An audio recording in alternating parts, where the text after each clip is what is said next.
All right, what's up, everyone? I'm here with Jorge Abreu of JNT Developers and Elevate Commercial Investment Group. Among other things, George has a lot going on. Really excited to be here, George. Thanks so much for being on the show. Thanks for having me, man. I'm excited as well. Yeah, well, I just want to start out with what the reason we were just talking about this before I hit record. The reason that I reached out to collaborate on this because I see that you're cranking out like a ton of good quality content consistently, which not many people or companies in our industry, in the construction industry, are doing. So it's like immediately like, all right, this guy, he's on it, he gets it. We're reading a lot of the same books, it seems like. The mindset and the health and wellness, like it all ties together. And for me, I have a deep conviction that that's I don't want to say the only way because there's exceptions to every rule, but that's the formula for continued sustained success. Can we start there? Why don't we start there by talking about like what you've got going on, what you're doing, and Yeah, so I started, I'll start from the beginning. I started with investing in single family homes. We started doing a lot of fix and flips. I did not have a construction company when I started. It was just the investments. And I wanted to scale that.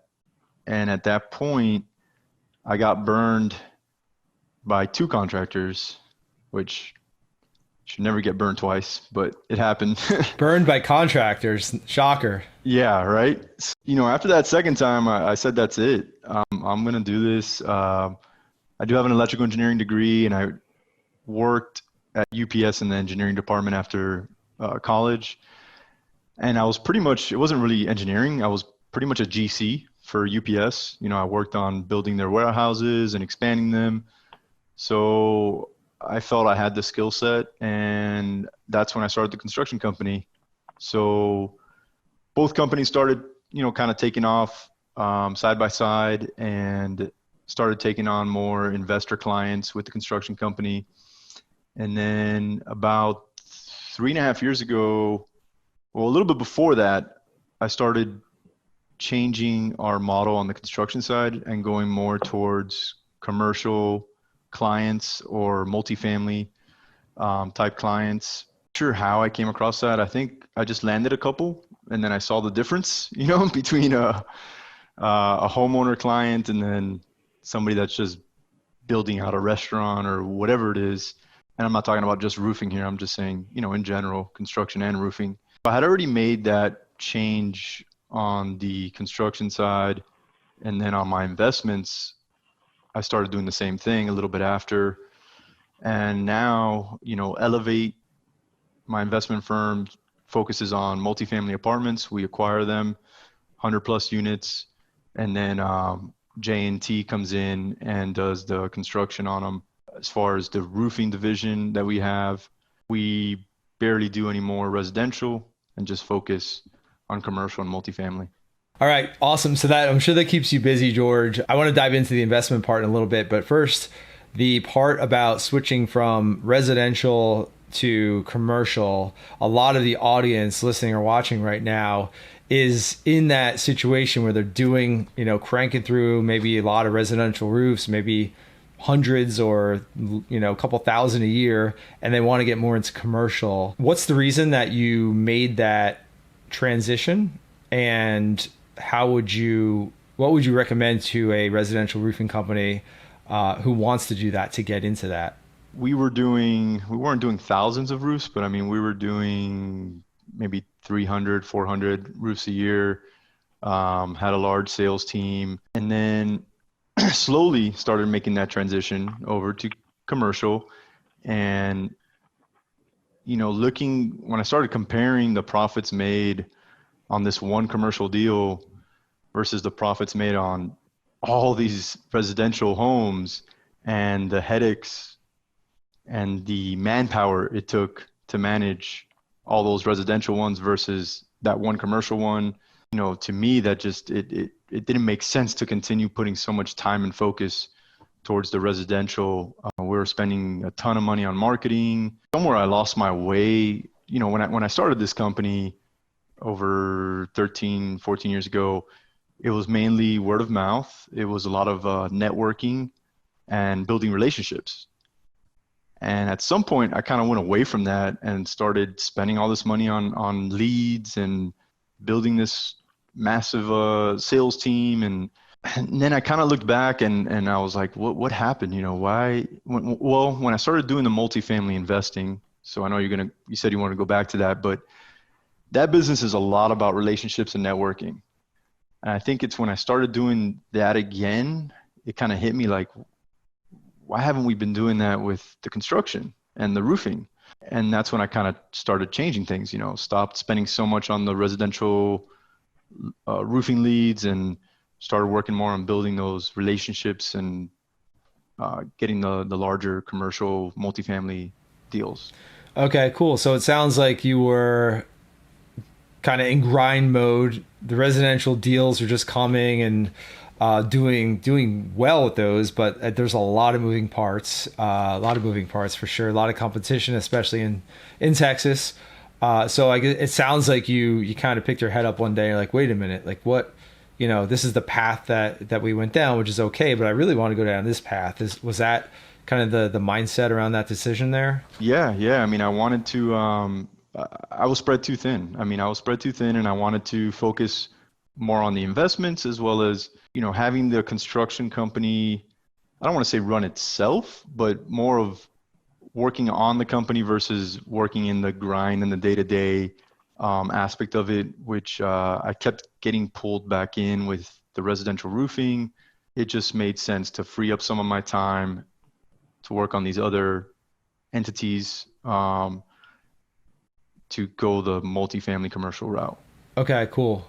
So getting pulled back in, working in the business, and I think I can relate to that. When you're stuck working in the business, sometimes it's necessary, especially when you're small and starting out. But as you grow and you have a team, and I know sometimes I'll get really stressed. I'm like, oh man, I worked in the business all day, and like I feel like I didn't move anything forward. That can be really, really frustrating if it's like day in and day out. We have a lot of clients and a lot of friends in the industry, in the roofing industry, who are like, yeah, I wanted to build those relationships. I want to get into commercial, but I just don't have the time, man. I'm working 16 hours a day.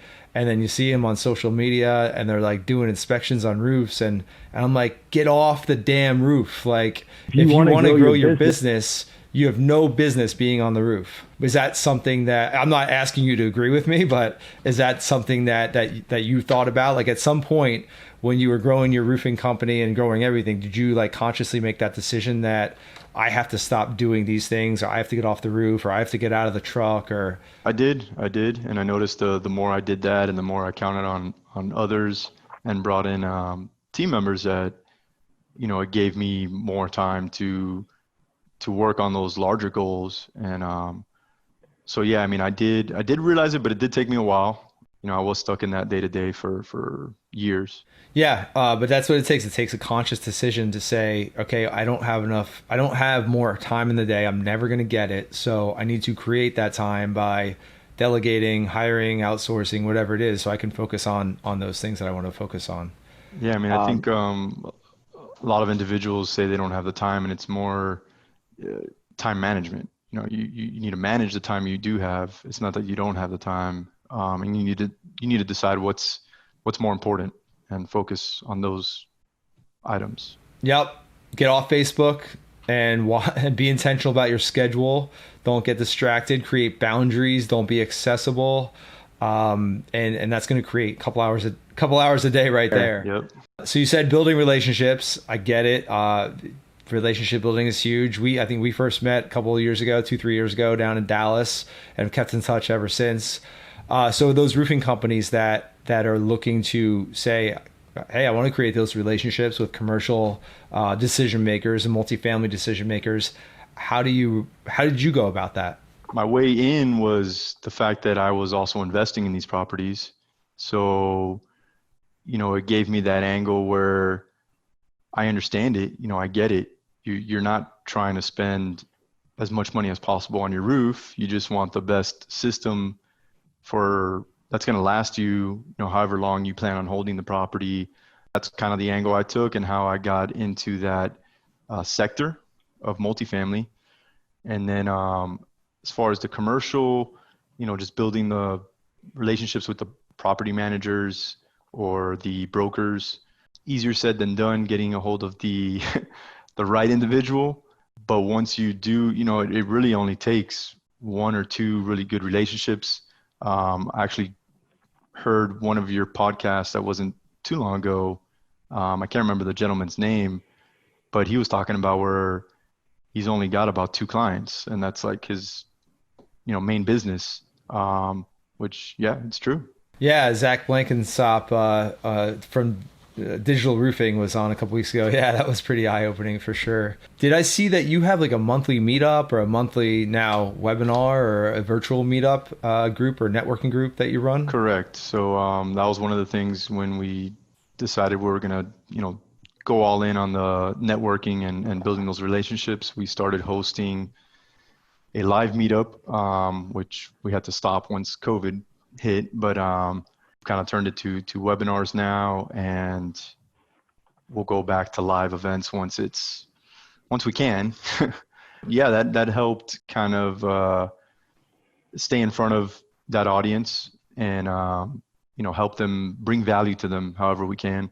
Was there or is there a structure to that, or is it just a bunch of people meeting up, whether it's in person or virtually, or are you presenting some kind of information or something like that, or what does that look like? Yeah, so we'll pick a topic, a monthly topic of what we're going to go over.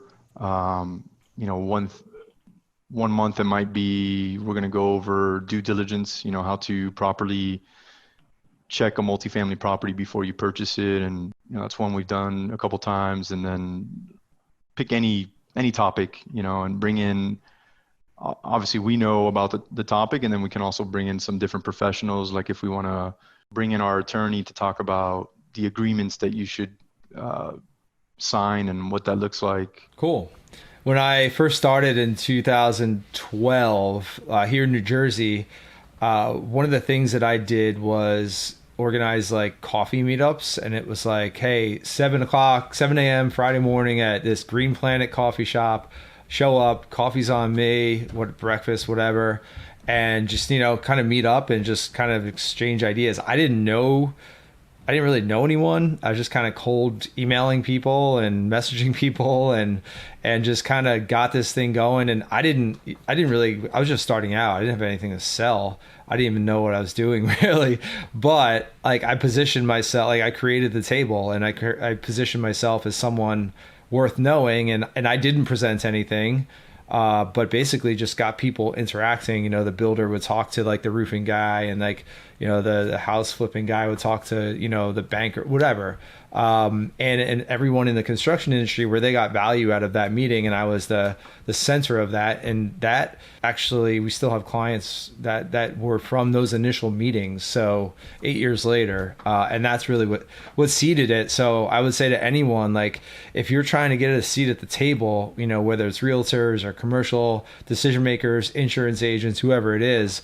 see if you can create your own. Like you've created your own meetup. I know other roofing company owners that have like monthly events and things like that, when we're in a normal non-pandemic world. And you create authority like that, you build trust, and you establish yourself as someone worth knowing. And to me, that's like the fast track to building your network. It's not just like, joining someone else's table. It's really taking control over that and, providing value. And then, getting that value in return, of course. Yeah, no, I mean, for sure, man. Every day I'm thinking about how I can add more value to the audience that I'm trying to reach, whoever that is. We do a lot of tenant build outs for franchises. Lately, that's been one of the things I've been thinking about is, okay, how can I add value to these individuals that are looking to purchase a franchise? Haven't quite figured that out yet, but I've got a couple ideas. Yeah, just bring them value. It's gonna give you credibility, and then you constantly stay in front of them. So that's like someone's going to purchase like a Jimmy John's or Chick-fil-A or whatever, and then they're going to need some build outs and fit outs and contact you to say, hey, I need this done. Yeah, I need this Chick-fil-A built, or I need this used to be a restaurant and I need it to be a salon. Yeah. Okay, cool. Yeah, I know a roofing company in Southern California that we used to work with, and they do that. I'll shoot you their website when we're done here. Maybe it's worth checking out. They do a lot of those franchises out there. It seems like they do pretty well. Third generation family business, I think. So that's cool. Can you explain the whole model of Elevate Investment Group, how that works? I mean, obviously, I'm sure it's, there's a lot of moving parts, but just the broad strokes of how that works. Yeah, no, I definitely can. So, like I said, I started with single family investments. That's a lot simpler, right? You're buying a 100, $200,000 house, whatever. You put so much into it, and then you sell it hopefully for a profit. Well, with multifamily, it's a little different because you're buying more of a business when you buy a multifamily because it's all on the income that you're able to make. Okay. So what we do is we target 100 plus units properties because that allows us to bring in the proper staff so where we don't have to be so hands-on with the property management. And then we syndicate or we raise the money needed to. So when it comes to multifamily is considered commercial lending. When you get into those type of loans, the terms are really good and they'll lend you, around maybe 80% loan to cost, at least before COVID. Now they've cut back some, but whatever that remaining amount is, let's say it's 20%, and let's make it easy and say we're buying $1 million property. So we need to raise that 200,000, 20% of $1 million. We grab that from different investors. We bring some of it ourselves as well. And then we close on the property and we add value to the property. Whether it's we got to fix the property management or we got to upgrade the units and charge more per month. Anything you can do to increase the income coming in is going to accelerate the price or bring up the value of the property. So you're looking to increase rental rates and or occupancy rate. I assume those would be two objectives. Occupancy, raise rents, lower expenses will also do the trick. Yeah. You can add different income, if there's covered parking, if there's no covered parking and you think the residents in that area will pay extra for covered parking, you can add that. And you take the cap rate in that area. It depends what area you're in, plus the income that you've added or divided by the income you've added. And that will give you the value you just added to the property. Fantastic. And are you holding these properties or are you then flipping them or? It depends. We have some that we plan on holding for a while. And then we have others that the plan is to get out more in 3 to 5 years. A lot of it is dependent on the market, where we are exactly in the real estate cycle, and whatever's best for our investors as far as their returns and what their goals are as well. Okay, gotcha. So some investors might be more looking for cash flow, where others might be looking for a quick hit ROI type thing. Yeah, you nailed it. Some just want the cash flow. Some just want really high returns and don't really care about the cash flow. Some want it right back, and they're in growth mode more than just having a good cash flow. So yeah, it just depends. Okay, gotcha. And I haven't. I usually travel to Dallas at least quarterly. I haven't been in a few months due to the pandemic that we're currently in. But how's the market in Texas and in DFW? Pretty strong, or? It's pretty strong, man. I mean, this is an amazing economy here in DFW. It's so many good things going on. Obviously it's hard to say that with the pandemic, but I mean, with that aside, it's crazy. I mean, there's still news about more corporate companies coming to DFW, and yeah, so it's a strong market. I don't see it going anywhere. Texas overall is pretty good. Yeah, I mean, every time I go to Dallas, it's like every few months, it's wow, there's another building, there's another something going on, and I usually stay in Plano area up by Legacy, and it's just going on over there. Yeah, it's crazy. And my business partner Tim just got back from Austin last night, and he was like, Austin is just blowing up. It's nuts. So good position to be in there. Sounds like a pretty good business model. What's your goal? Are you looking to take on, more properties, like grow that business? What does that look like? Yeah, no, we're definitely looking to grow. We're currently we own 1,720 units, which means, apartment doors altogether. Our goal is to get to 10,000 as soon as possible. We're trying to hit it by the end of next year, and then we're also going to start doing some more ground up, like new development projects. Oh, cool. Now, the point of this content here is not to solicit funds or anything like that, but if people are interested in potentially investing, is there a place where they can go and kind of check that out? Yeah, the easiest thing is if they go to my website, elevatecig.com. We've got a bunch of content on there. We've got a free ebook on the homepage on all about investing in multifamily. So, for somebody that's not looking to get on the active side, it's a good tool to an alternative to putting your money in a 401 or the stock market, which we can see how crazy that can be, and have some passive returns. When I say we get these investors into our deals, they're passive. They're literally just bringing deploying their funds, and we're managing and handling the rest of it.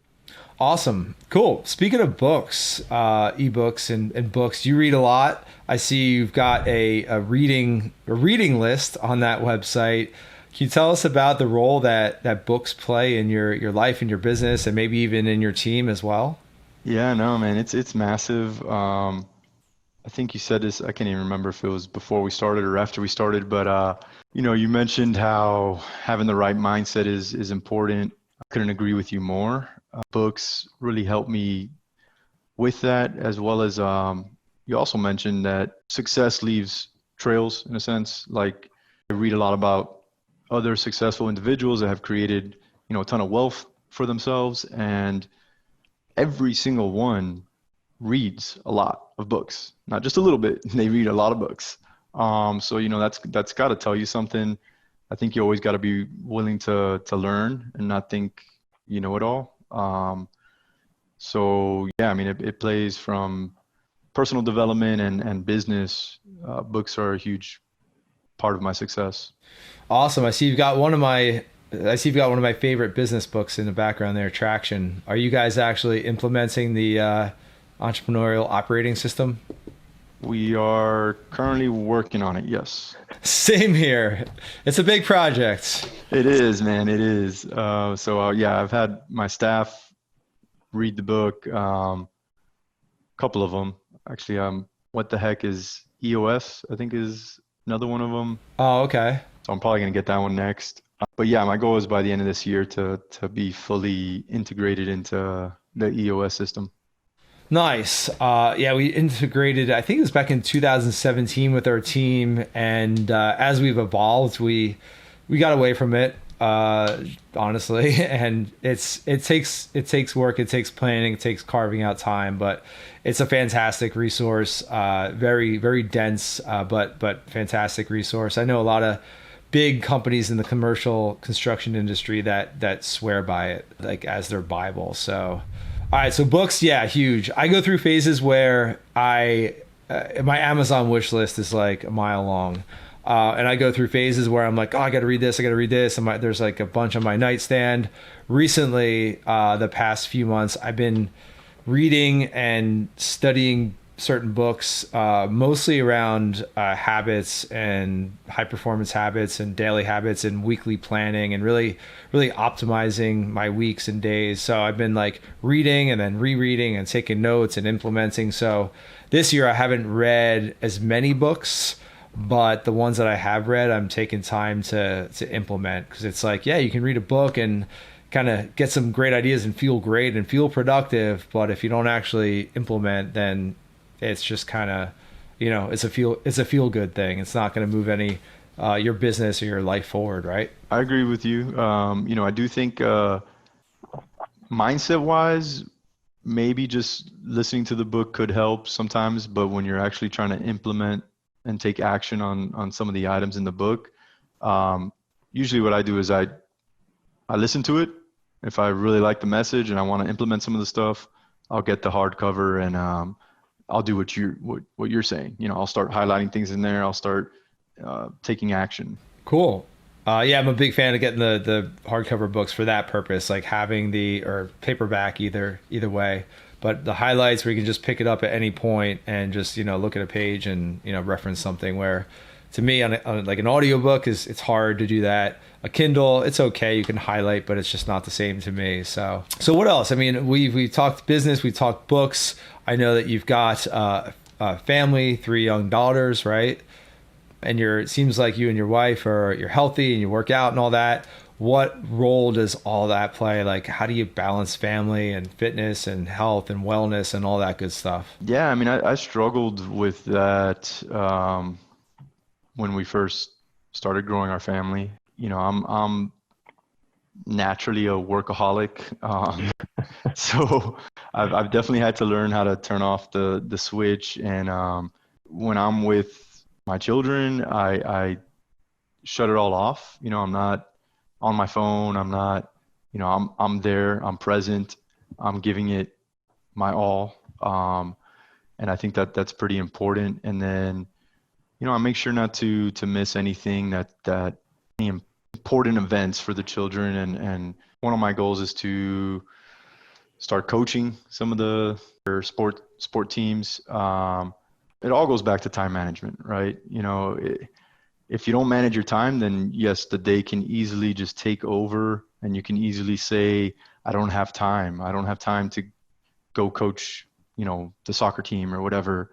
It's not about the time. It's about what's your priority, Yeah, exactly. I'm in the same exact boat. My son's 8, our son's 8, and he's involved in a lot of sports, and he's always asking me to coach. And I'm like, I don't want to coach until I can be committed to that. I don't want to be like half-assing it and show up, once out of every 3 practices. So I will get there at some point and make the time for it, create the time for it. But I think that's so key to have those boundaries and understand where you're wasting time, audit your time, see what you're spending time on, see what you're wasting time on.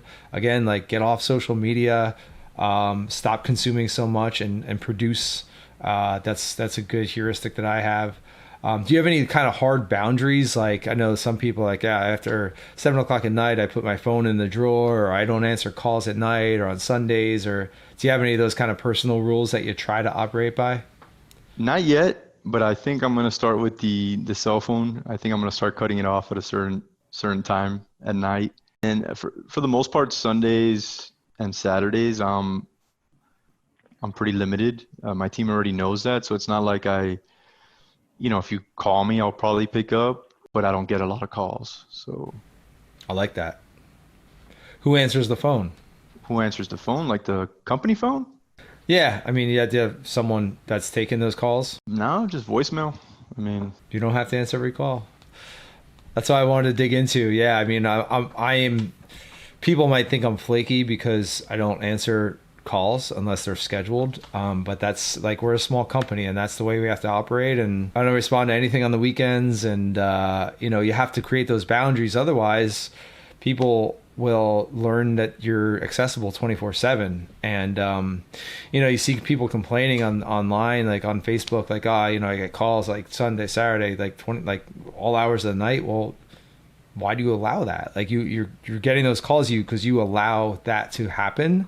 I can go on and on forever, but it's about what you tolerate, right? It's leadership is not what you preach, it's what you tolerate. So if you're going to tolerate that, then it's just going to happen. But you got to draw those hard boundaries, and that's going to enable you to to be healthier, to work out, to get more sleep, to think, operate more clearly, not survive on Red Bull and whatever else. Because we've all been there. I've been there, and it's not. I used to tell me, I don't have time to work out. I mean, now I just, every morning, that's what I'm doing. It doesn't matter what I've got going on and, how stressed out I might be.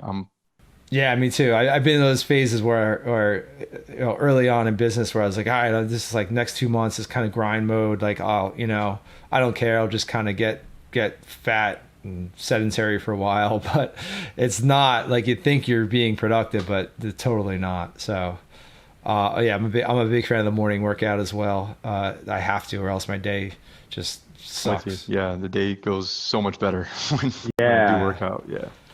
Absolutely. Cool. Anything else that you want to cover that we didn't touch on? Focusing on what you want to accomplish and kind of eliminating the noise, I think that's a huge issue right now with social media and everything else that's going on. Like, the news, I don't watch the news.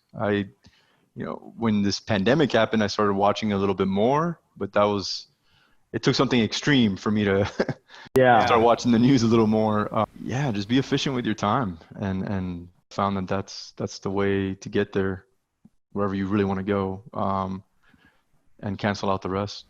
Yeah, yeah. Say no to things. I guess as you've grown from originally kind of flipping to then contracting them kind of back into the investment, I assume there are things that you had to say no to, right? A lot of things. Yeah, yeah. I mean, I stopped investing in single family altogether when I decided I wanted to do multifamily.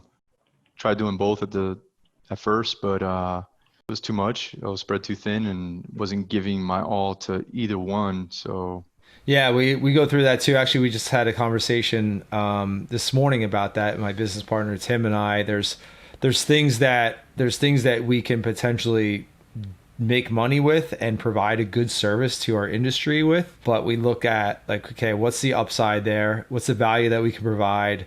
What does it bring us in terms of building our brand, building our company, making money? And then what's the potential distraction, and like what does that look like? So we made a decision actually just a couple hours ago to not pursue this one opportunity that we had, because it's like, yeah, we can make some money and we could definitely we could service these clients that need this help, but if we do that, then we're not really servicing our core clients and our core service, and we're distracting ourselves, and we're gonna slow down our growth, and we're just gonna cause a lot more headaches. So I think that's important for everyone listening or watching. It's like we're all going to have opportunities, but you have to have that decision-making criteria that you can evaluate different opportunities, and your default answer should be no. Like something comes to you, you're like, it should be no. And then if it really, really makes sense, do the work, work the numbers, look at it, do the SWOT analysis, whatever you want to do, and it makes sense, then go for it. But like as a framework for decision making, I try to start off with no, because I'm focused. So it's huge. I mean, in the beginning when I started these companies, I would take on more than I probably should have, and doing all types of different construction projects, and pick what you're passionate about, and make that your main focus. I agree 100%. If it's what you're passionate about, what you can deliver effectively, efficiently, you're going to be able to provide a whole lot more value to your customers than if you're just the yes man. Like, okay, I'm doing a roof. Can you also do my fence? And can you also paint my whatever? Like a lot of people will say yes, because like, oh, I want to be the nice guy, and I want to be a trusted advisor to my clients. And that's my nature. I want to be the nice guy and help out. But you got to realize, like, when you're not serving the customer, you're doing a disservice, because you're not great at everything. So you're going to kind of do an okay job at some of those other things. You're better off just saying, no, we don't do that, but I can refer you to someone that I know that can do it really well. And that way, everyone, it's a win-win-win. So yeah, that's another topic for a whole other podcast. So we actually have that in the can. We got to get that out soon too, about focusing your services. So I can tell you're busy. I know you've got a lot going on. And I really appreciate your time and sharing some of your insights here. I think it's going to be really valuable for people who want to, get into commercial, get into multifamily, maybe stop doing residential, or just, start working on something that they're really passionate about, and kind of get some pointers on how to go about that. So appreciate you sharing those insights. Thank you, man. Thank you. So where's as kind of parting shots and closing out, where's the best way to find you? Like I mentioned earlier, as far as the investments would be elevatecig.com. And then as far as the construction, you can check out jntdevelopers.com. And we're also rebranding a little bit to JNT Construction, or jntconstruct.com. And they can also shoot me an email if they like at either one of those domains. And my first name is George, or Jorge. It's spelled Jorge. All right. Fantastic. Thanks again. I look forward to talking with you soon. Okay. Same here, man. Take care.